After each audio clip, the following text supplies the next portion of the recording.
16 सोमवार व्रत कथा। एक बार भगवान शिव जी पार्वती जी के साथ भ्रमण करते हुए मृत्युलोक की अमरावती नगर में पहुंचे। उस नगर के राजा ने भगवान शिव का एक विशाल मंदिर बनवा रखा था। शिव और पार्वती उस मंदिर में रहने लगे।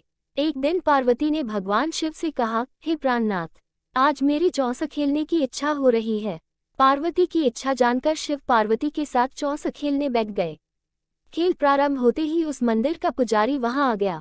माता पार्वती जी ने पुजारी जी से पूछा कि हे पुजारी जी, ये बताए कि इस बाजी में किसकी जीत होगी। तो ब्राह्मण ने कहा कि महादेव जी की, परंतु चौस में शिव जी की पराजय हुई और माता पार्वती जी जीत गईं। तब ब्राह्मण को उन्होंने झूठ बोलने के अपराध में कोढ़ी होने का श्राप दिया। शिव और पार्वती उस मंदिर से कैलाश पर्वत लौट गए। पार्वती जी के श्राप के कारण पुजारी कोढ़ी हो गया। नगर के स्त्री पुरुष उस पुजारी की परछाई से भी दूर दूर रहने लगे। कुछ लोगों ने राजा से पुजारी के कोढ़ी हो जाने की शिकायत की तो राजा ने किसी पाप के कारण पुजारी के कोढ़ी हो जाने का विचार कर उसे मंदिर से निकलवा दिया। उसकी जगह दूसरे ब्राह्मण को पुजारी बना दिया। कोढ़ी पुजारी मंदिर के बाहर बैठकर भिक्षा मांगने लगा। कई दिनों के पश्चात स्वर्गलोक की कुछ अप्सराएं उस मंदिर में पधारी और उसे देखकर कारण पूछा। पुजारी ने निःसंकोच पुजारी ने उन्हें भगवान शिव और पार्वती जी के चौस खेलने और पार्वती जी के शाप देने की सारी कहानी सुनाई। तब अप्सराओं ने पुजारी से 16 सोमवार का विधिवत व्रत रखने को कहा। पुजारी द्वारा पूजन विधि पूछने पर अप्सराओं ने कहा, सोमवार के दिन सूर्योदय से पहले उठकर स्नान आदि से निवृत्त होकर स्वच्छ वस्त्र पहनकर आधा सेर गेहूं का आटा लेकर उसके 3 अंग बनाना। फिर घी का दीपक जलाकर गुड़, नैवेद्य, बेलपत्र, चंदन, अक्षत, फूल, जनेऊ का जोड़ा लेकर प्रदोष काल में भगवान शिव की पूजा अर्चना करना। पूजा के बाद 3 अंगों में एक अंग भगवान शिव को अर्पण करके एक आप ग्रहण करें। शेष 2 अंगों को भगवान का प्रसाद मानकर वहां उपस्थित स्त्री, पुरुषों और बच्चों को बांट देना। इस तरह व्रत करते हुए जब 16 सोमवार बीत जाएं तो 17वें सोमवार को एक पाव आटे की बाटी बनाकर उसमें घी और गुड़ मिलाकर चूरमा बनाना। फिर भगवान शिव को भोग लगाकर वहां उपस्थित स्त्री, पुरुष और बच्चों को प्रसाद बांट देना। इस तरह 16 सोमवार व्रत करने और व्रत कथा सुनने से भगवान शिव तुम्हारे कोढ़ को नष्ट करके तुम्हारी सभी मनोकामनाएं पूरी कर देंगे। इतना कहकर अप्सराएं स्वर्गलोक को चली गईं। पुजारी ने अप्सराओं के कथनानुसार 16 सोमवार का विधिवत व्रत किया। फलस्वरूप भगवान शिव की अनुकंपा से उसका कोढ़ नष्ट हो गया। राजा ने उसे फिर मंदिर का पुजारी बना दिया। वह मंदिर में भगवान शिव की पूजा करता आनंद से जीवन व्यतीत करने लगा। कुछ दिनों बाद पुनः पृथ्वी का भ्रमण करते हुए भगवान शिव और पार्वती उस मंदिर में पधारे। स्वस्थ पुजारी को देखकर पार्वती ने आश्चर्य से उसके रोग मुक्त होने का कारण पूछा तो पुजारी ने उन्हें 16 सोमवार व्रत करने की सारी कथा सुनाई। पार्वती जी भी व्रत की बात सुनकर बहुत प्रसन्न हुई और उन्होंने पुजारी से इसकी विधि पूछकर स्वयं 16 सोमवार का व्रत प्रारंभ किया। पार्वती जी उन दिनों अपने पुत्र कार्तिकेय के नाराज होकर दूर चले जाने से बहुत चिंतित रहती थीं। वे कार्तिकेय को लौटा लाने के अनेक उपाय कर चुकी थीं, लेकिन कार्तिकेय लौटकर उनके पास नहीं आ रहे थे। 16 सोमवार का व्रत करते हुए पार्वती ने भगवान शिव से कार्तिकेय के लौटने की मनोकामना की। व्रत समापन के तीसरे दिन सचमुच कार्तिकेय वापस लौट आए।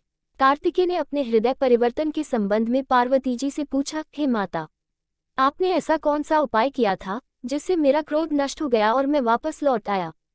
तब पार्वती जी ने कार्तिकेय को 16 सोमवार के व्रत की कथा कह सुनाई। कार्तिकेय अपने एक ब्राह्मण मित्र ब्रह्मदत्त के परदेश चले जाने से बहुत दुखी थे। उसको वापस लौटाने के लिए कार्तिकेय ने 16 सोमवार का व्रत करते हुए ब्रह्मदत्त के वापस लौट आने की कामना प्रकट की। व्रत के समापन के कुछ दिनों के बाद मित्र लौट आया। ब्राह्मण ने कार्तिकेय से कहा, प्रिय मित्र, तुमने ऐसा कौन सा उपाय किया था जिससे परदेश में मेरे विचार एकदम परिवर्तित हो गए और मैं तुम्हारा स्मरण करते हुए लौट आया। कार्तिकेय ने अपने मित्र को भी 16 सोमवार के व्रत की कथा विधि सुनाई। ब्राह्मण मित्र व्रत के बारे में सुनकर बहुत खुश हुआ। उसने भी व्रत किया। 16 सोमवार व्रत का समापन करने के बाद ब्रह्मदत्त विदेश यात्रा पर निकला। वहां नगर के राजा हर्षवर्धन की बेटी राजकुमारी गुंजन का स्वयंवर हो रहा था। वहां के राजा ने प्रतिज्ञा की थी कि एक हथिनी यह माला जिसके गले में डालेगी वह अपनी पुत्री का विवाह उसी से करेगा। ब्राह्मण भी उत्सुकतावश महल में चला गया। वहां कई राज्यों के राजकुमार बैठे थे। तभी एक सजी धजी हथिनी सूंड में जयमाला लिए वहां आई। हथिनी ने ब्राह्मण के गले में जयमाला डाल दी। फलस्वरूप राजकुमारी का विवाह ब्राह्मण से हो गया। एक दिन उसकी पत्नी ने पूछा, हे प्राणनाथ, आपने कौन सा शुभ कार्य किया था जो उस हथिनी ने राजकुमारों को छोड़कर आपके गले में जयमाला डाल दी? ब्राह्मण ने 16 सोमवार व्रत की विधि बताई। अपने पति से 16 सोमवार का महत्व जानकर राजकुमारी ने पुत्र की इच्छा से 16 सोमवार का व्रत किया। निश्चित समय पर भगवान शिव की अनुकंपा से राजकुमारी के एक सुंदर, सुशील व स्वस्थ पुत्र पैदा हुआ। पुत्र का नामकरण गोपाल के रूप में हुआ। बड़ा होने पर पुत्र गोपाल ने भी मां से एक दिन प्रश्न किया कि मैंने तुम्हारे ही घर में जन्म लिया, इसका क्या कारण है? माता गुंजन ने पुत्र को 16 सोमवार व्रत की जानकारी दी। व्रत का महत्व जानकर गोपाल ने भी व्रत करने का संकल्प किया। गोपाल जब 16 वर्ष का हुआ तो उसने राज्य पाने की इच्छा से 16 सोमवार का विधिवत व्रत किया। व्रत समापन के बाद गोपाल घूमने के लिए समीप के नगर में गया। वहां के वृद्ध राजा ने गोपाल को पसंद किया और बहुत धूमधाम से अपनी पुत्री राजकुमारी मंगला का विवाह गोपाल के साथ कर दिया। 16 सोमवार के व्रत करने से गोपाल महल में पहुंचकर आनंद से रहने लगा। 2 वर्ष बाद वृद्ध राजा का निधन हो गया तो गोपाल को उस नगर का राजा बना दिया गया। इस तरह 16 सोमवार व्रत करने से गोपाल की राज्य पाने की इच्छा पूर्ण हो गई। राजा बनने के बाद भी वह विधिवत 16 सोमवार का व्रत करता रहा। व्रत के समापन पर 17वें सोमवार को गोपाल ने अपनी पत्नी मंगला से कहा कि व्रत की सारी सामग्री लेकर वह समीप के शिव मंदिर में पहुंचे। पति की आज्ञा का उल्लंघन करके सेवकों द्वारा पूजा की सामग्री मंदिर में भेज दी। स्वयं मंदिर नहीं गई। जब राजा ने भगवान शिव की पूजा पूरी की तो आकाशवाणी हुई, हे राजन, तेरी रानी ने 16 सोमवार व्रत का अनादर किया है, सो रानी को महल से निकाल दे, नहीं तो तेरा सब वैभव नष्ट हो जाएगा। आकाशवाणी सुनकर उसने तुरंत महल में पहुंचकर अपने सैनिकों को आदेश दिया कि रानी को दूर किसी नगर में छोड़ आओ। सैनिकों ने राजा की आज्ञा का पालन करते हुए उसे तत्काल उसे घर से निकाल दिया। रानी भूखी प्यासी उस नगर में भटकने लगी। रानी को उस नगर में एक बुढ़िया मिली। वह बुढ़िया सूत काटकर बाजार में बेचने जा रही थी, लेकिन उस बुढ़िया से सूत उठ नहीं रहा था। बुढ़िया ने रानी से कहा, बेटी, यदि तुम मेरा सूत उठाकर बाजार तक पहुंचा दो और सूत बेचने में मेरी मदद करो तो मैं तुम्हें धन दूंगी। रानी ने बुढ़िया की बात मान ली, लेकिन जैसे ही रानी ने सूत की गठरी को हाथ लगाया तभी जोर की आंधी चली और गठरी खुल जाने से सारा सूत आंधी में उड़ गया। बुढ़िया ने उसे फटकार कर भागा दिया। रानी चलते चलते नगर में एक तेली के घर पहुंची। उस तेली ने तरस खाकर रानी को घर में रहने के लिए कह दिया, लेकिन तभी भगवान शिव के प्रकोप से तेली के तेल से भरे मटके एक एक करके फूटने लगे। तेली ने भी भागा दिया। भूखी प्यास से व्याकुल रानी वहां से आगे की ओर चल पड़ी। रानी ने एक नदी पर जल पीकर अपनी प्यास शांत करनी चाहिए तो नदी का जल उसके स्पर्श से सूख गया। अपने भाग्य को कोसती हुई रानी आगे चल दी। चलते चलते रानी एक जंगल में पहुंची। उस जंगल में एक तालाब था, उसमें निर्मल जल भरा हुआ था। निर्मल जल देखकर रानी की प्यास तेज हो गई। जल पीने के लगी रानी ने तालाब की सीढ़ियां उतरकर जैसे ही जल को स्पर्श किया तभी उस जल में असंख्य कीड़े उत्पन्न हो गए। रानी ने दुखी होकर उस गंदे जल को पीकर अपनी प्यास शांत की। रानी ने एक पेड़ की छाया में बैठकर कुछ देर आराम करना चाहा तो उस पेड़ के पत्ते पल भर में सूखकर बिखर गए।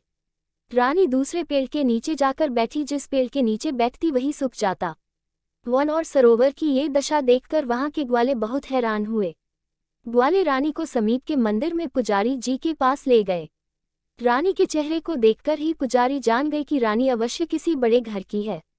भाग्य के कारण दर दर भटक रही है। पुजारी ने रानी से कहा, पुत्री, तुम कोई चिंता नहीं करो, मेरे साथ इस मंदिर में रहो, कुछ ही दिनों में सब ठीक हो जाएगा। पुजारी की बातों से रानी को बहुत सांत्वना मिली। रानी उस मंदिर में रहने लगी। रानी भोजन बनाती तो सब्जी जल जाती, आटे में कीड़े पड़ जाते, जल से बदबू आने लगती। पुजारी भी रानी के दुर्भाग्य से बहुत चिंतित होते हुए बोले, हे पुत्री, अवश्य ही तुझसे कोई अनुचित काम हुआ है जिसके कारण देवता तुझसे नाराज है और उनकी नाराजगी के कारण ही तुम्हारी ये दशा हुई है। पुजारी की बात सुनकर रानी ने अपने पति के आदेश पर मंदिर में न जाकर शिव की पूजा नहीं करने की सारी कथा सुनाई। पुजारी ने कहा, अब तुम कोई चिंता नहीं करो, कल सोमवार है और कल से तुम 16 सोमवार के व्रत करना शुरू कर दो। भगवान शिव अवश्य तुम्हारे दोषों को क्षमा कर देंगे। पुजारी की बात मानकर रानी ने 16 सोमवार के व्रत प्रारंभ कर दिए। रानी सोमवार का व्रत करके शिव की विधिवत पूजा अर्चना की तथा व्रत कथा सुनने लगी। जब रानी ने 17वें सोमवार को विधिवत व्रत का समापन किया तो उधर उसके पति राजा के मन में रानी की याद आई। राजा ने तुरंत अपने सैनिकों को रानी को ढूंढकर लाने के लिए भेजा। रानी को ढूंढते हुए सैनिक मंदिर में पहुंचे और रानी से लौटकर चलने के लिए कहा। पुजारी ने सैनिकों से मना कर दिया और सैनिक निराश होकर लौट गए। उन्होंने लौटकर राजा को सारी बात बताई। राजा स्वयं उस मंदिर में पुजारी के पास पहुंचे और रानी को महल से निकाल देने के कारण पुजारी जी से क्षमा मांगी। पुजारी ने राजा से कहा, ये सब भगवान शिव के प्रकोप के कारण हुआ है। इतना कहकर रानी को विदा किया। राजा के साथ रानी महल में पहुंची। महल में बहुत खुशियां मनाई गईं। पूरे नगर को सजाया गया। राजा ने ब्राह्मणों को अन्न, वस्त्र और धन का दान दिया। नगर में निर्धनों को वस्त्र बांटे गए। रानी 16 सोमवार का व्रत करते हुए महल में आनंदपूर्वक रहने लगी। भगवान शिव की अनुकंपा से उसके जीवन में सुख ही सुख भर गए। 16 सोमवार के व्रत करने और कथा सुनने से मनुष्य की सभी मनोकामनाएं पूरी होती हैं और जीवन में किसी तरह की कमी नहीं होती है।